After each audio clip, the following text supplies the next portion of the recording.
Hey, hi! Welcome to Someone Else's Movie, the original podcast where an actor, writer, director, or nebulous industry figure gives a little love to a movie they didn't make. I'm Norm Wilner, I'm a programmer at TIFF now, and this is the other thing I do. My guest this week is Teresa Sutherland, whose credits as a screenwriter include Emma Tammy's The Wind and several episodes of Midnight Mass. She made her feature directorial debut last year with Lovely, Dark, and Deep, a slow-burn wilderness thriller about a park ranger, played by Barbarian's Georgina Campbell, trying to find out what happened to her sister, who vanished 20 years earlier in this same park. It's newly available on digital and on demand after a festival run that included stops at Montreal's Fantasia and Toronto's After Dark Film Festival, and you should check it out. Teresa picked Lake Mungo, Joel Anderson's 2008 horror film about an ordinary Australian family struggling with the grief of losing teenage daughter Alice. They're incapable of moving on because they're convinced Alice hasn't moved on either. Presenting as a completely conventional TV documentary and hiding a really disturbing execution of a classic ghost story, with an exceptionally complex performance by the young Talia Zucker as the doomed Alice, there's never been a film quite like this. It haunts you, you could say. This is Someone Else's Movie.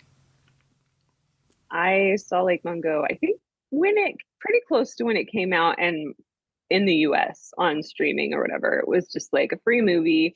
I was in film school, like chilling on the couch doing nothing, and saw it, and I was like, all right, I don't know, I'll do this, I'm gonna probably have a nap. And then the whole time I was just like, oh my, like what? Like on the edge of my seat, like the tension and like the storytelling. And I watched it again last night, but I think it's like 2010 or something, and I am not like, Blair Witch got me. Paranormal Activity, I still wasn't completely sure it was all fake. And this, I was just like, is this real? Like, is this real? Oh my God. What is this? Looked it up, not, but so well done. And just the tension, and it's such a cool ghost story. And there's like themes on time and how time works, and themes on dreams and how dreams work. And it was just like has one jump scare, and I just fucking love that movie. Yeah, I was just saying before we started recording, it occupies such a weird space in horror because I don't think there's anyone who doesn't love it, who's seen it, but almost no one has seen it. Yeah. So, yeah. Second Sight released a Blu-ray special edition in the UK, I think 2 years ago. And it's the first time it's been on available in high def anywhere, because I mean it's made to look like a cheap DV documentary, so it isn't particularly visually striking, and Lionsgate has never really, they have the rights in the States, but they've never really pushed to do anything with it. And the thing is full of special features, but there's no sign of the director. Joel Anderson, he didn't participate, the writer director, he's just not there. And so this special edition also creates this weird hole in mythology around this mystery object, right? Like this thing, everybody talking about it worked with him, and he seems to be a real person who exists, but there's no, this is the only movie he ever made. He doesn't have a Wikipedia biography. He just did this and wandered off, as far as anyone knows. Banana. Yeah, I did zero research besides just watching it again to come into this, of course. But that is like, that adds, I mean, if someone hasn't seen it, they should just go and watch that first. And then, but that adds like a whole nother, like you said, like a whole nother layer to it of being like, wait, is it now? Like, who is this person? What did they do? And I hope it's some sort of just made up name of some really famous Australian director. Just like sitting back and just cackling at everything. I mean, now that you mention it, I've been pretty thick into Peter Weir for the last couple of weeks, and this doesn't not feel like something of his. Have we uncovered something? Some of his earlier spectral work, the things that were sort of playing with things like The Last Wave that are just on the outside of uncanny, where something is happening, but the characters in the film can't quite grasp it. This movie is ultimately, that's part of it, right? Like, it's about using the format of a conventional documentary to lure the viewer in. Yeah. But it's gotten richer since the true crime thing has happened, right? Like now it actually feels really of a piece with most of the stuff that's floating around on Netflix, that you could stumble across this and fall for it or fall into it, depending. 100%. Like if you knew nothing, like me, and when you go in and you watch this, you do, like, I feel like somebody would want to look it up and Google it and just make sure, just double checking, just making sure of that. And watching it again, I watched it with my husband, and we're just on the couch being like, is it the accents that just like throw like all the radar off of what's acting and what's not for us, or are like, and then the psychic comes up and I'm like, that guy's selling it. That cannot be like, that's not just an accent. That guy is like, he feels like a radio psychic. And I'm like, is he a real radio psychic? Are they just going to people's houses being like, we just like pretend this is happening, use this name instead of that name? Well, I mean, I do know that the guy who plays a psychic is Steve Jodrell, who is a director of theater and TV and film. But, and this was the thing I didn't know when I saw it, the whole film is improvised. There is no script. There were goals. And Anderson is the guy behind the camera asking questions, and the actors are responding in real time, making up the story to fit what the goal of the scene is. And it's ingenious because it replicates a documentary. It is literally filming real reactions in real time from real people who are pretending. Yeah. But as opposed to full improv, right? They're being coached and guided, and there is something in the nervousness of the performers that reads as real. And it's, I mean, I suppose it is real, but as a filmmaker, you can't, as a critic, my brain doesn't go to, well, this is a great performance. Your brain is like, well, these people they're answering questions. This is real.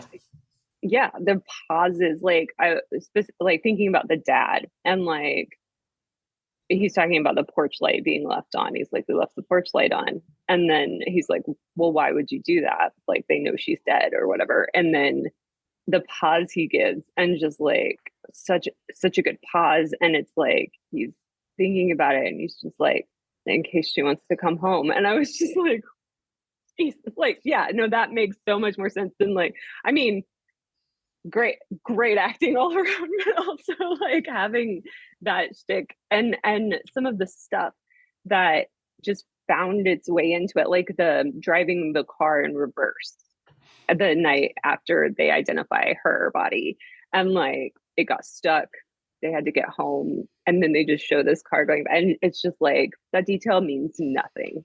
They absolutely don't need it for this story, but like, it's so random and so weird, and it's just like, because it's so random, it feels so real.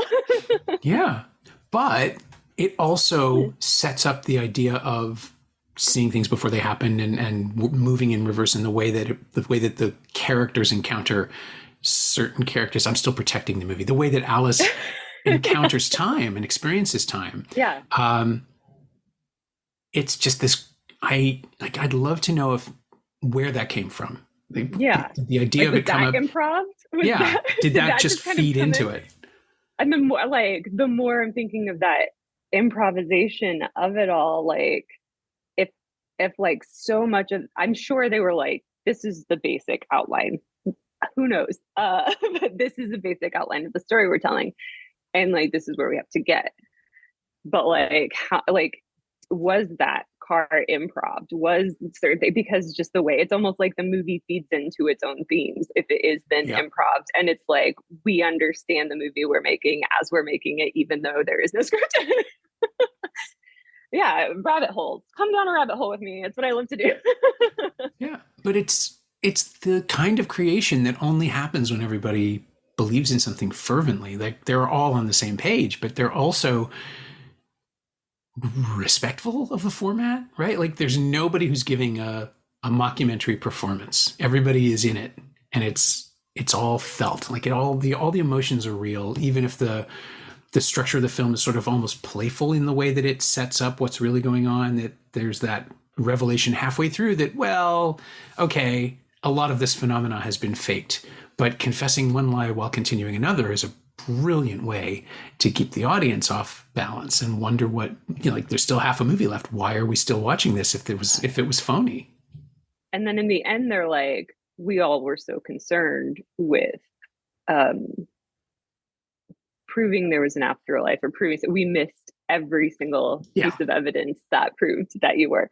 And I'd never, like, I watched all the credits before, but there's like this post-credit thing at the end on ours that we never made it to. We were just like cleaning up or whatever.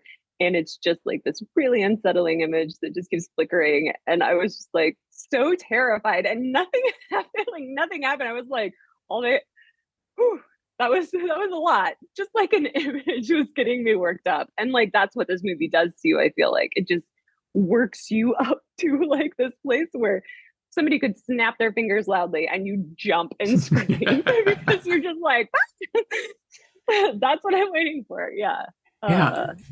Oh, there's something really marvelous about the way that it refuses to let you go.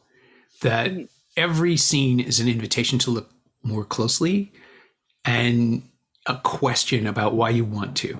Like that's the other thing I find so fascinating about the new wave of true crime and what it's supposed to represent. And I think like everything else, it's narrative. It imposes narrative on chaos and the randomness of life, and that some people die because they're in the wrong place at the wrong time. Some people die because they're stalked and killed. And I don't want to, devalue that at all. That the loss of life is the thing that fixates people, that pulls people in. But I think the illusion of, if you watch enough of these, like the Shaun of the Dead argument, if you see all the zombie movies, then you can find your way through the zombie movie. And it's like, that's not probably healthy. Because it, first of all, on some level, you assign blame to people who fail to follow the rules, right? Like the victims are losers somehow, which is not what Lake Mungo is about. Lake Mungo is about somebody who tries to leave as much of herself behind, knowing that something's coming for her, and opening with that little line of, like, it's coming from you, and I don't know when. That's everything. I mean, that's all the things that everyone is trying to avoid in every life. Yeah. And to like, that's the thing that caught me on second and third viewing, I suppose. Whenever I go back to it, it's just like, this is so sad. This is the story of a kid who knows she's never going to grow up, and she's just trying to be remembered, and she doesn't know how or why. And then the second and third times you see it, you see the trajectory, right? Like she's on a collision course with this. Yeah. The first time, well, I don't think I've watched it since becoming a parent, which was 5 years ago. And so like this time I had like a new experience to like mix in with that. And the end where it's showing like two separate sessions with this psychic, and it gives me kind of goosebumps. I'm getting a little teary-eyed, but the one is taking place like at the end of the movie. So Alice is already dead. They've already gone through this whole journey, and it's with the mother, and the mother is talking about going back through her house and how Alice isn't there anymore, and she leaves. And then the other is Alice talking to the same psychic. It's 5 months or something before she's died, and she's talking, but she's doing the same like exercise. So she's in the house and she's in her room, and she's talking about how her mother comes in and she can't see her, and she doesn't know she's there, and she leaves. And it just like breaks my heart. It's just like broken in half, because on one hand, the mother's alive, absolutely deserves to like live a life that's not just plagued constantly by grief. And on the other hand, like Alice is there. Yeah. The thing she most wants is there, and she can't perceive it. She's like right there, and she can't perceive it anymore. And like, it's just like something that's definitely, something has changed in me since seeing it last. And like that part really hit this time. It's like the mother-daughter journey in that. Oh no, I get it. I totally get it. I mean, we're always different people, right? Like the movie never changes, but we change every time we revisit something. And that's the thing that I think really does fascinate me the most about cinema. It's the only art that's fixed in a way that others can't be. Music can be performed live and covered and reinterpreted, and film can be remade, I suppose. But you're always chasing the experience that you had the first time, and you're different. The thing on the wall doesn't change at all, but we keep experiencing things differently. And certainly a movie like this, my God, what it would be like to have that extra level of connection to it. It was, and as soon as like I started up, I was like, oh right, this is about her daughter dying. Like, yes, I remember now. This is going to be fun. In my new state of being a mom. But just like there's so much more there now, not just as like a parent, but as like just somebody who has gone through a pandemic and like gone down some deep rabbit holes about time and about like dreams and about like, where are we? What does this mean? Simulation theory, like just like going nuts, just being like, I'm gonna figure this out, guys. In 2 years, I'm gonna figure it all out. Didn't figure it out, but really found some interesting theories out there. And like seeing this movie again after having like 5 years of just like constant barrage of things. It like picking up on so much more and just see like this movie present things in a new way that probably feel brand new for people who maybe haven't seen it in quite a while too, I think. Yeah, I mean, it addresses. I mean, what is being stuck at home? What is the afterlife in these movies, if not just being stuck at home forever? And we can relate now. Yeah, exactly. You're like, oh, yikes. Yeah, I saw it on video as well. I think there was some part of my brain tells me it played a film festival in Toronto, but I don't think it actually did. I think maybe there was a theatrical screening after the fact, like a one-off somewhere. But here it was part of this, I think it was one of those 8 films to die for packages that Lionsgate sent out on DVD every year for a while. And it was the one that looked least interesting, weirdly enough. I mean, if you look at the poster, the cover art they came up with for the DVD box, it's a nude woman drowning kind of thing in blue, like a blue light. And it's really not what the movie's about. But they just went for the most shocking, like sort of post Wolf Creek hostile level, like intensity, extreme horror. And again, this is not that in any way. No. And yet I don't find a lot. I was looking last night for reviews and trying to find people who hated it just because someone must have picked it up assuming it was going to be something totally different.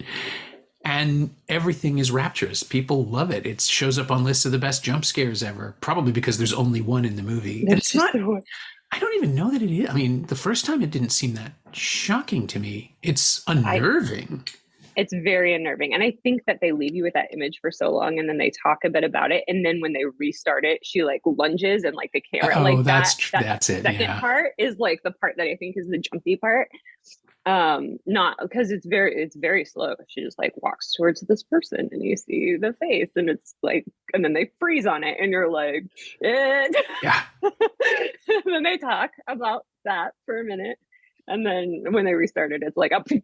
Yeah, like, that's okay. It's the clinical way they set it up and then just throw it at you. I'd forgotten about the pacing of it because it's just now I'm just fascinated by it. When I see it in the film, I look closer because I mean it's really clever. It's really unsettling, but not like I don't know that it's frightening at that point. It's the answer. Right? Like that's the thing the thing you've been seeking for this entire movie. And it's weird that a kind of a roach duck, that's the bit where the format starts to almost strain because you've been watching this really boring true crime documentary, which should start off by saying, hey, ghosts are real. We proved it. Yeah. Hey, we did that. Yeah. Because this is everybody. It's revolutionary. Yeah, because after that, they're like, I don't know what that was. And I'm like, dude, you don't know what that was? Yeah, we do. We know. We know what that was. They're like, whatever we saw out there, which I guess like if you take like a real person and put them in that situation, that may be how they would talk about like I don't know. Yeah. So sorry. I don't know. That just lives in my head forever now, but I don't know what to make of that. So maybe that's it. It just trying to like ground reactions as much as possible. Because it definitely, and I do think that like it's such a good, something I really love about this movie is that it tells you a story and it takes you through that story, and it's tense. And if you're like looking for ghosts, like it's that for you. And if you're looking for like kind of just a documentary about a person who's gonna die, like it does that for you. Yeah. Like true crime, paranormal, got it. And it just stretches that out, and all it has to, like, to the point where all it has to do is just like almost what kids in school do, or in the 90s, early 2000s would do, which would be like psych, and like Right. do that real quick, and it gets on a list of best jump scares because it has built this tension for an hour that you don't need anything. You're ready. You're just like, they're gonna do something to me. I can feel it. And it just like the little like, don't have to do it. Doesn't have to be huge. Doesn't have to. And I love that in our genre and in horror. I love that in the storytelling of it. I think that, not to talk about another movie that I didn't have anything to do with, but that Talk to Me kind of does that too. It's like, here is a story. That's Australian too, right? It is, yeah. Man, I'm an Aussie at heart. I love it. Yeah, because it's just like you're watching these kids, and sure, you've got like the hand situation going on. But like, you're just watching them kind of get ready for like what feels like a Saturday night or Friday night. We're just going to go be teenagers and go to this party, which I 100% would have gone to when I was a teenager. Now, probably still, if they were like, we've got this cool hand thing, I'd be like, I'll go. Oh yeah. Oh yeah. I'll check it out.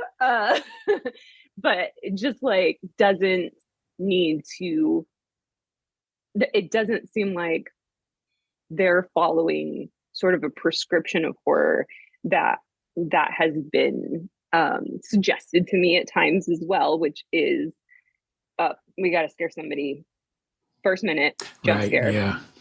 10 minutes in, jump scare.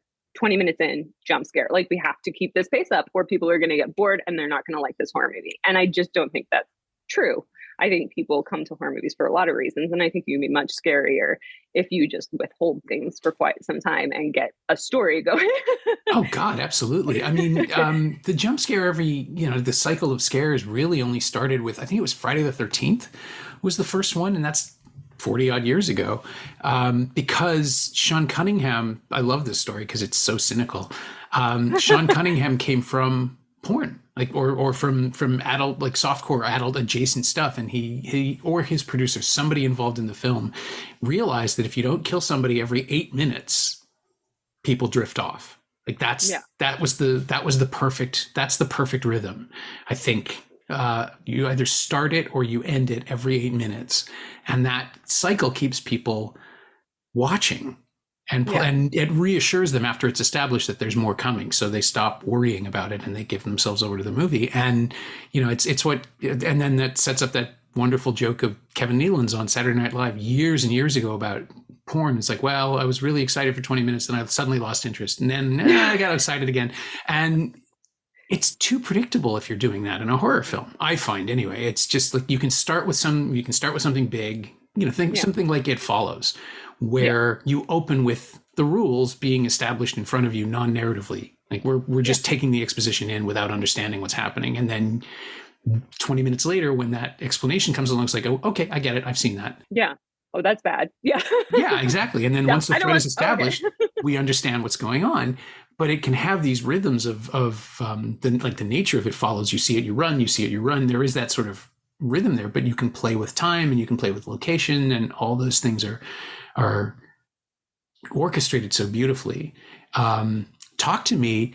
The genius of that, I think, is that the kids continue to behave like kids after the first sequence, right? Like they're so relatable and so weirdly stupid teenagery that it's utterly credible as horror. And like, anybody who's been a teenager or who is a teenager can absolutely relate to this character. Like the whole time you're like, this person seems like they're making all the wrong choices, but I understand them enough to be like, I see why you're doing that. Like I get that. I like, that makes perfect sense in your head and in mine when I follow your story. Yeah. Also makes perfect sense in my head with the other characters, how they're reacting to you.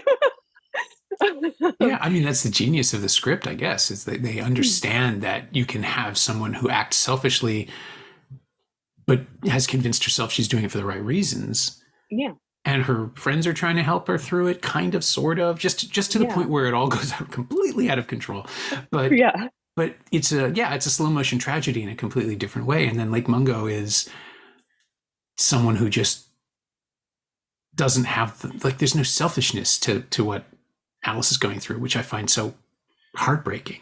Yeah. She's just making her peace almost Yeah. without She's knowing just why. like trying literally anything because she feels like the end is coming. And she does that weird sex tape thing. And like her friends are like, I don't know why she'd do that. And then you're like, yeah, because she what would you do if you felt like that was like you're a teenager, like an opportunity arises, you're Yeah, like, yeah, okay, like doesn't matter, it's not gonna ruin my life, like sort of thing, if that's how you're feeling.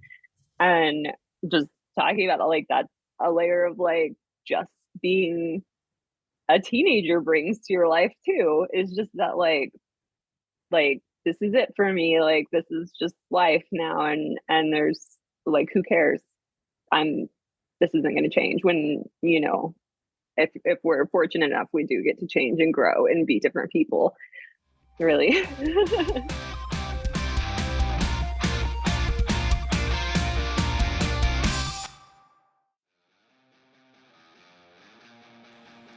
Hey, it's Norm interrupting my own show to bring you up to speed on Shiny Things, my newsletter about physical media, culture, and the odd streaming project. Last week, I wrote about the new releases of Aquaman and the Lost Kingdom and the Color Purple musical, and I spun up the Criterion edition of Laura Poitras' All the Beauty and the Bloodshed, and found something really special. Sign up for a 14-day free trial at shiny-things.ghost.io or find a link at the Semcast Blue Sky account. You like reading about movies? I like writing about them. Come check it out.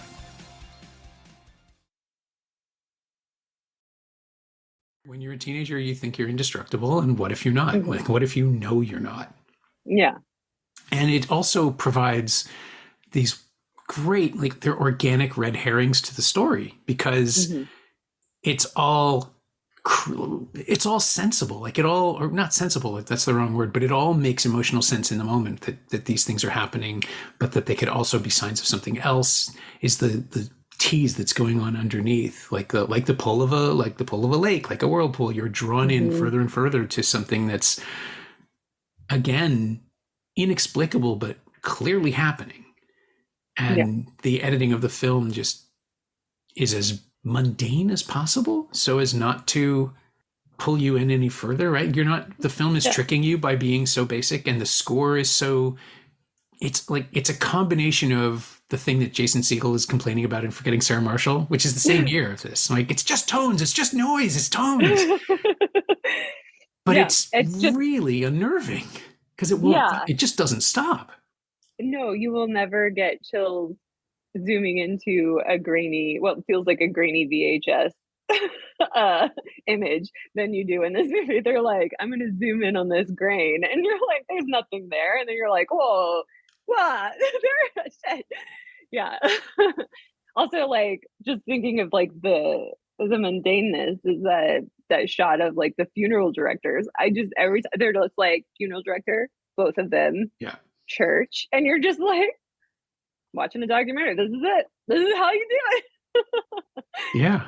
And the use of film formats and video, it's just multiple everythings because it would be. There's no attempt made to make it prettier or sharper or cleaner. I mean, the daylight stuff looks nice, I guess, because the DP in universe is trying, but they're Yeah. also stuck with what they've got for the archival Yeah. video, and there's no attempt to pretty. I mean, if anything, they've uglied it up. They've probably done their best to make it look distressed and low light and noisy, which is probably the other reason it hasn't come out on high def or anything until now. But I love that. I mean, I Yeah. love that window of time when everything just looked terrible. Yeah. Oh, yeah, all the time. Well, I'll watch an old movie or like an old clip of something on YouTube and be like, do you do you all believe that we used to sit in front of our TVs and be like, this image is perfect, it's crystal clear, like I don't need to see if that guy has a nose or not. Like, it's fine. Like, I know he's got a nose. It's total. This is great. This is perfect. And like thinking now, like, oh, how could we get like 16K? Like, we've done it. And like 10 years from now, we'll look at something and be like, oh, I know. 16K, Jesus. I can't even see anything that was made in the 90s anymore. My eyes need this clarity. I am old enough that I used to review Laserdiscs, and like VHS. The VHS to Laserdisc leap was enough to be incredible at the time. And I think it was like 370 lines of resolution versus 425 or 460. Maybe it was 325 to 465. But it was not. It was, it was noticeable. It was a third at least with the better, but. Oh my God. Now when we were moving, I found some old magazines that I'd written for, and it's just like, oh my God, my fulsome praise of the 4:3 widescreen transfers of things, which now look like, a child should not be allowed to watch them because they won't let their eyes develop. Exactly. It's like, I worked at a video store when DVDs came out. Oh, yeah. I was just like, why? Like, I'm never trust me to understand the next leap in technology. I will just be like, I don't like, this will never last. Because I'm pretty sure I said those exact words. I'm just like these things come in scratched all the time. They never play. Garbage. Why would we watch this? This like black thing, I just slam it on this desk and it'll be fine. These tiny little CD things, they're not going to work. And yeah, of course. No. Oh, I know. And now we're in a place where like 4K loves film, where you can actually see grain live again. And I'm again a huge nerd. And I mean, perversely, I would like to see Lake Mungo presented in the highest possible quality, just because I want to see what it looked like at the time. I've never seen it projected, and I think I've never seen secrets, it in a it theater. holds secrets somehow. I'm sure, and like the sound in that movie is so fucking quiet. Like it's just like they were like, bring it down, bring it down, bring it down. They need to crank that all the way up, and gradually will get louder, and so they just don't notice. Like I'm almost positive, like that has to be purposeful, because at the beginning they're just like they're like.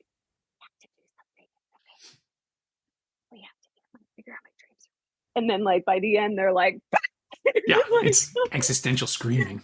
Yeah. But yeah, I remember just like cranking it, and now I have to be conscious of that because I only get to enjoy my horror movies after 7-8 p.m. Right. when little ones are in bed. But yeah, I would just like started it really high this time, and just like every 10 minutes I just take it down and watch and be like, we still hear it, it's fine. Which is a great way to unnerve an audience though, right? I mean, to just sort of creep up on them on a level that isn't detectable immediately, though, in a way you can't understand while you're in it. It's so smart and creative, and gets people to lean in. And once you have them as like a horror filmmaker, like once you have your audience like forward, they're not gonna lean back until they're scared. And that's like the only time they're gonna kind of do that, which is just precious. Like that's what you want. You always want people to like lean in. That way you have the ability to force them back. I love my genre. I love it. Just the way it affects like the physiology of people, and like thinking of how to do that in new ways, in different ways. And like Mungo is just like, it's a masterclass of just like, let's like storytelling is awesome. You can creep people the fuck out in storytelling. You don't need all of this. Here's a jump scare. That was great. Here's some sound design. Listen to this. Like, here's how you do a camera in this situation. Like, it all feels like it's so real, and it's something that Dateline did. And just like, you're just watching this documentary, and so chilling and so well put together like that. Yeah. Well, and it also plays on, it's funny, you when you say you're an Australian at heart, it's something that the terror of landscape, the terror of open space, which is something that's at work. I guess there's the contrast in Lake Mungo of people going to their death outdoors, but living trapped forever inside, which is a a part of haunting that doesn't make sense exactly, but the film comes up with the analogy so beautifully when it just has Alice say, I'm in my room and my mother can't see me. It's like, it's what she wants is to be there, even if she doesn't understand what that means. Some part of her is drawn back, even though she didn't die at home. The work you've done it's not terrified of the outdoors, but you see like the Wind, the screenplay for The Wind, and certainly Lovely Dark and Deep are movies about people trapped alone with themselves in vast spaces. And I was just kind of wondering if that's something that Lake Mungo pulled on for you at the time. Probably. I think that I've always been like, there was this series called Scariest Places on Earth. Okay. And it was like what is that? 13 Nights of Halloween, like 2002. Okay. I'll date it there.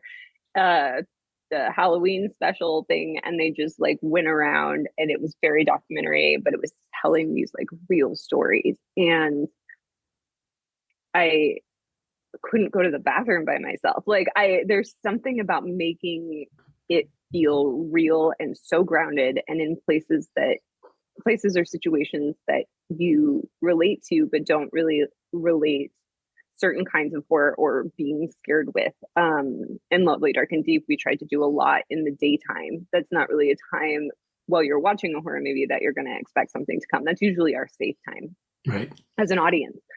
But we cannot shoot a whole movie in the daytime with our budget, or at the nighttime with our budget. So pushing to make more scares happen in the daytime, pushing that intensity during the daytime. I think like dragging out tension is something I really love, and Lake Mungo does that so well. Just like making you sit with this unnerving thing, and what is that doing to these people? And being trapped in your own mind is the scariest haunted house. And wide open spaces are terrifying too. You don't need like four walls to trap you. You can be trapped anywhere. Yay, everywhere's scary. And that in writing and directing, and just like creatively being in the horror genre, that's constantly something I'm looking for, is a place that we haven't seen this type of story happen in, and how would that affect this type of story. One of my screenwriting teachers long ago said, it's like the most important piece of writing advice I've ever had, and it's something that's just stuck with me, which is, if you're going to tell a story, you have two options. You can tell a story that narratively nobody's ever heard before, and you can set it in a very familiar location, or you can find a story that people have heard and set in a location that it's never been told before. And those are the options I always look for. Those are my two options. Like, I can tell your most basic haunted house story if I set it on a spaceship in space. Like, that's new. We're going to have new things happen. Doesn't matter that you've heard that horror story, because of the environment, it will absolutely be changed. Or like, yeah, you can come up with like the brand new haunted house story and set it in a house, which that's the hardest for me. Just like, a brand new story to set in the house. But I guess in a sense, like, The Wind is a Western set in the horror genre. Like, Lovely Dark and Deep is something new in the woods, like that's set in our national parks. Yeah, I was trying to figure out how to describe it, where it fits. And it's it's survival horror in a way, but not really, because that implies a certain narrative arc, and that's not what you're doing. And I hesitate to go too close to the story on this one, because people should discover it for themselves. But it really is offering a new challenge, I think, narratively, to what the genre usually demands of people. I'm obsessed with, like, my favorite types of stories are mysteries and ghost stories, and like I will always try and throw paranormal in something, or like, we're gonna figure something out together, guys. Here's a mystery. We gotta solve it. I think all my favorite horror movies are all mysteries. They're the best mysteries. And then, yeah, just like follow through that sort of train of thought with this character and just kind of see where we go. Like, here's what's happening. Here's this. Hi, I'm Teresa. You're Lennon. You're new. Let's go in through your story, and like we'll find out what happens together. Surprise for everybody. And that is how it went? I mean, did you have the ending in mind when you started, or did you just really start blind? That's my favorite way to write. I don't outline. I don't do treatments. I hate doing that. I'm on a project. It's a TV project, and just at the point in my career where I'm like, I'm just gonna do what I want to do. And they're like, okay, here's your contract. Like, they want an outline. And I was like, well, I already wrote the first episode. Can that be the outline? And they're like, what? Like, the BA's confused. Everybody, I'm like, just call it the outline. Bonus, you get this, and we get to start from a place we can actually work from, instead of me trying to figure out this whole story with this person in a weird format that's not my format, and trying to retrofit that to be this. Like, if I get to write like this, I get to find surprises for myself. I get to find things, and I'm having fun. And isn't that what you want your writers to do? Like, have a great time, and you get a script out of it. Bonus. So that's sort of how I write. I feel like sort of all of that. I just basically went to school, learned how to write screenplays, and I was like, not gonna do it that way. Thank you, though. I'll figure out how to pay back another time. I'm gonna do it this way, and see how that works. And I think that a lot of what's taught in writing, I feel like there are definitely, like, it's gatekeeping. Like, it's just like, hey, you need to write this way. This is how we do it as professionals. This is how you tell a proper story. And if you can't tell it this way, you're probably not a writer. And I think that's completely incorrect. I think humans are storytellers from being a child. A beginning, middle, and end. Those are your act structures. Who cares? Like, call them what you want, but like, how to tell a story and put it together. And putting all of these, like, we need a treatment or an outline or whatever. If that works for you, fantastic. I love that for you. But if it does not work for you, it doesn't mean you're a bad writer or you're not a writer. Just like, dig in and write the way that makes you happy if you've got a story to tell. And my favorite writing book is On Writing by Stephen King, because he basically said that. And that was like the first time I was ever validated and felt like, oh, okay. Whew, I'm good. Like, this is fine. I'm okay. This is fine. I felt like I wasn't wrong in how I wanted to tell stories. And I think that's really important for people to feel, and we need more people whose brains work different ways, who are from different places, who can do things in different ways to get new stories and fresh stories and scarier stories. And that's what excites me the most, is like, once we break through this like idea that only certain people can write or only this can happen or whatever, like, we're gonna get the most awesome fucking horror movies. and that's what I want.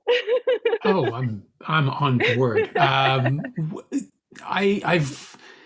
I've never understood. I mean, I can see it structurally if you're doing a mystery or you're doing something where the genre has strict requirements, but even then you have to be allowed to play. But the idea of beat sheets and outlining everything and knowing exactly what's going to happen before you've written the story seems self-limiting somehow, like stifling. I love movies where clearly they started with the premise or the situation and then built the world around that, or found the right character. There's a story about adapting The Boys for Amazon, where it was one of the showrunners just realized that the way to make it work is to introduce a character much earlier and start a relationship between the two leads, seasons ahead of where it would have been had they followed the arcs of the comics. And they said it was simply that this guy sat down on a bench and this character came up, and that's how it happened on the page. That's when they were writing. It's like, well, this is what we have to do.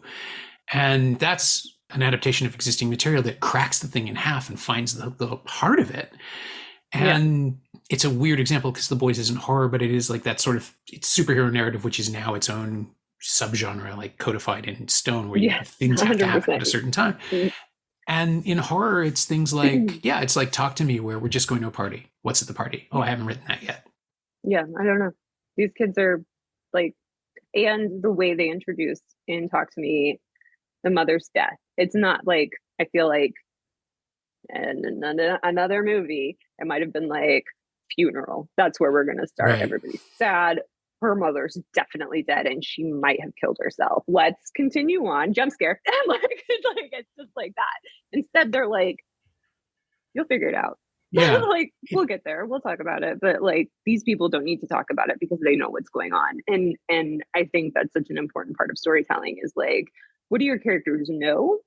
They're not going to talk about that like they don't know it. They're going to talk normally, and it'll be up to you as the writer and the audience to sort of piece that together. And that's mystery, and that's a great thing to have. Like, nobody should be afraid of that in any genre, but especially in horror. Like, you should not be afraid to not scream things up front, because that is mystery and that is awesome. And we as humans love to figure shit out. Love it. Like, think about Game of Thrones. How many conversations did you have where you were like, this is going to happen in this, oh my God, this is going to happen. We're going to find out tonight. Like, of course, none of us got what we wanted to happen, but like, maybe somebody did, but maybe somebody predicted it. But like that, like True Detective, like. Yeah. Oh God, I remember the online theories about like, True Detective and the Yellow King and all of that stuff. And none of it mattered to the show. None of it mattered, but that's fun. That's something we love to do as people. And like, I just don't think storytellers should be afraid to like let something live as a mystery for a minute, because our brains have already like, they're watching the movie, they're trying to figure that out. What happened? Oh, maybe they're having a conversation if they're at home or whatever, or in a movie theater. But it's how I love stories. That's how I love to tell stories. Like, start from your character, let your character figure it out. You're there to help them, take them on this journey.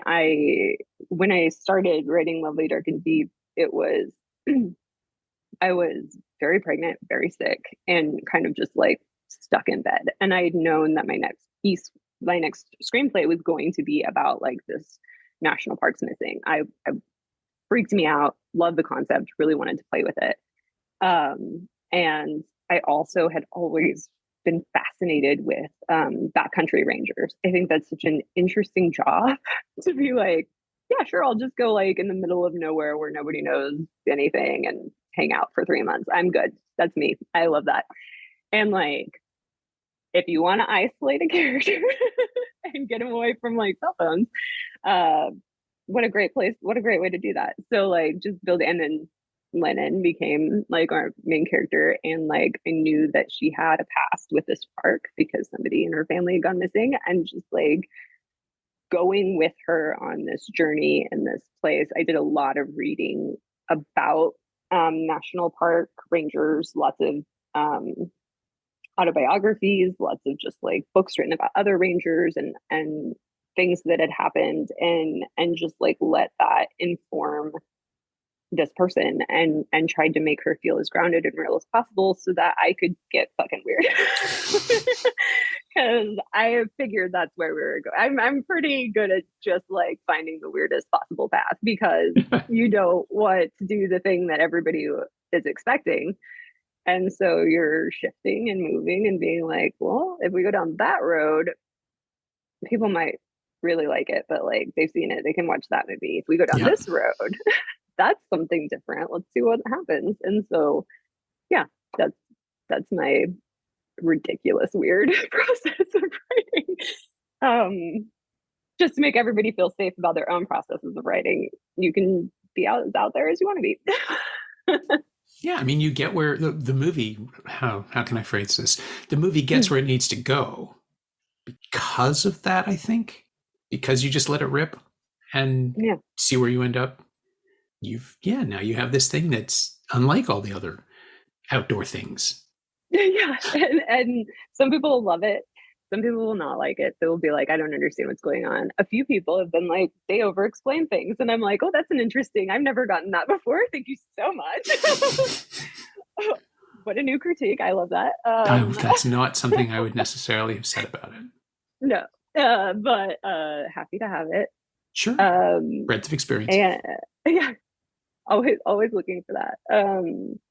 And some people will be like, this is cool, and maybe it sparks something else for them, and that gets it pushed farther. Same way I felt about The Wind. Like, you like it, you don't like it. It is something that we don't see a lot. We haven't seen in a long time. They did like, we will always be on a list of the best horror westerns for sure, if they make them, because there are like 5, and you have to have at least 5, I think, for a list. Yeah, bringing it back to Lake Mungo, I think it's that kind of like that confident storytelling where like this story is interesting and I'm gonna get you. Like, don't worry, I'll get you. This story is interesting though, that I love. And I think blended with like just like craving that as a teen and early adults, with that sort of like paranormal documentary, all of those shows that came up, I was a fan of. In college, there was like a show called Stranded that I'm like, was awesome. We like Sci-Fi went through like a whole thing. I'm sure that they're gone now. But that, like, those were my Amazon purchases in college, were the seasons of that. those weird paranormal ghost hunting shows that I was like, what's gonna happen? Are we gonna find something? Yeah. And now none of it's real. No, it was never real. If it was real, it's that feeling. It's like the movies about Bigfoot and, you know, in the 70s, the stuff I grew up on, the TV commercials for the mysterious monsters, which looked as distressing as possible. And it's like, these early reenactments, they were unconvincing at the time. It's like, if this is real, why isn't it on the news? Like, yeah, this would be on the news. Inherently and flawed. Now stuff gets on the news and we're like, that's not real. Yeah, like, that's a good aliens, we're like, no, you guys have done this before. We've seen this on TV. Yeah, it's just light off a car bumper. You're not fooling anybody. Yeah. You work for the government. Like, I'm going to trust you. Oh, God. That's where we are now. Right? Yep. It's all come full circle. So excited to see the next start of whatever circle. My thanks to Teresa Sutherland, whose eerie new thriller Lovely, Dark and Deep is now available on digital and on demand from XYZ Films. Thanks also to Christian Burgess. He knows what he did.